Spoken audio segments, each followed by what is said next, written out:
Hey Muralists, I've got great news. We got a huge donation of paint from an artist who passed away and had a studio in North Minneapolis his whole life.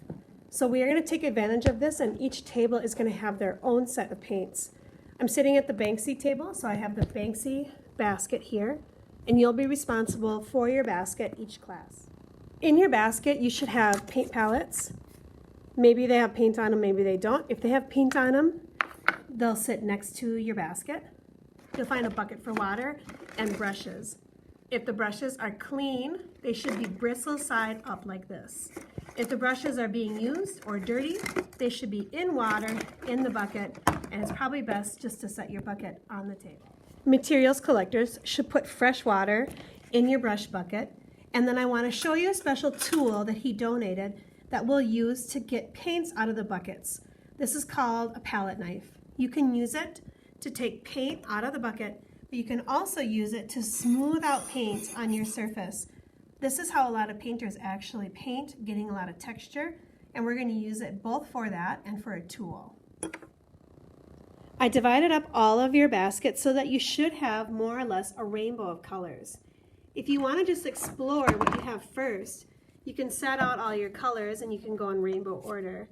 So red, orange, yellow. I'm going to look for an orange. Not every single color is in here, so sometimes you'll have to mix your own. But we're lucky that he gave us many different colors, and I want you to keep your colors at your table. If you're missing something, try to mix it or come and talk to me. So this table, for example, is missing orange. What colors should they mix to make orange? Hint, these two right here. Red plus yellow would make orange. Now, sometimes you'll have a bonus color, for example, or a bonus product. This is an iridescent tinting medium. This will make any of your colors shiny and pearly. This one here, matte medium, will make your colors more transparent. You can play with some of these things, but the way that you take them out, I'll show you right now. The key with using paint is to do a little bit at a time. You should never really need more than what's on the end of this palette knife. So what you'll do is you'll pick the color that you need, you'll open up the top, and then you'll reach in with the palette knife and grab a little bit of paint. You'll put it in your palette like this. You can put your palette knife in the water in your bucket, and then I'm going to top off the paint again, and I'm going to put it back in my paint bucket. Okay, now I've got this turquoise that I can use. At the end of class, if I have leftover turquoise, I'm going to leave it out for the next class. Miss Alyssa will tell me where to put it. The idea is not to waste paint. If you are in murals class on 4A day, you'll probably have to try to put the paint back or it'll just be wasted. So just do a little bit at a time. Now let's say I want to make a custom color. I want to mix a color right here. Instead of taking my palette knife and putting it right into another jar of paint, table cleaners should grab like a few paper towels, and you can just slide the palette knife through the paper towel and clean it off so that when you dip it in another color, it won't contaminate the original color. This is especially important for whites because whites can be easily contaminated by other colors, and then they don't work as white anymore.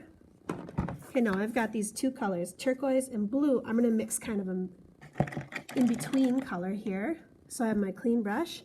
I can put a little bit of turquoise here, a little bit of blue here, and then I can mix my custom color in this middle spot here.